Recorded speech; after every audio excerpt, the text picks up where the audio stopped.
waramutse neza wakurikiye Solution TV, Solution Radio, hamwe usanga ibisubizo byose by'ibibazo wibaza.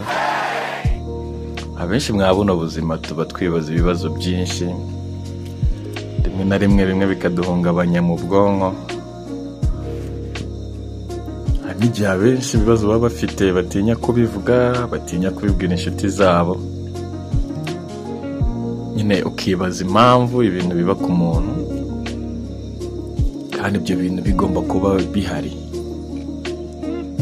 Hano ngiye kubwira ibintu 5 utazigera ubona ku muntu ngo uhite wirukanka uca urubanza. Ku buryo ibintu byo guca urubanza uzahita ushyira akadomo kavuga ati aho ndayamanitse. Ati ndayamanitse. Okay. MC Raymond Blaze. Umva kano kantu.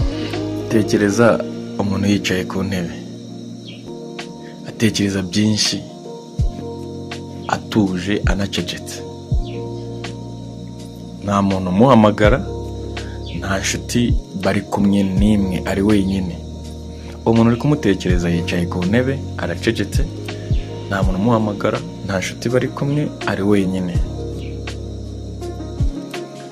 Ariko uwo muntu bigaragara ko afite inzozi nyinshi cyane, afite intego mu buzima bwe, afite intego. Buri munsi akoraho duke ku ntego ziwe, ariko buri kintu kimwe akora kiba gikomeye. Ntavuga byinshi, ntarira, nta rusaku, ariko arubaka buhoro buhoro, yihanganye. Uzi ikintu kimwe ushobora kuzabona kuri uwo muntu, buriya abantu nk'abo ngabo nibo bubaka ejo hazaza.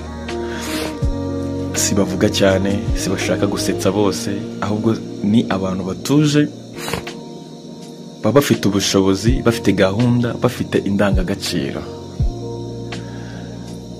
Mu buzima bw'ubu, mu buzima tugezemo, naho isi igeze, buri muntu wese aba yitayeho. Ntugapima umuntu ku byo afite, pima ahubwo ubumuntu afite.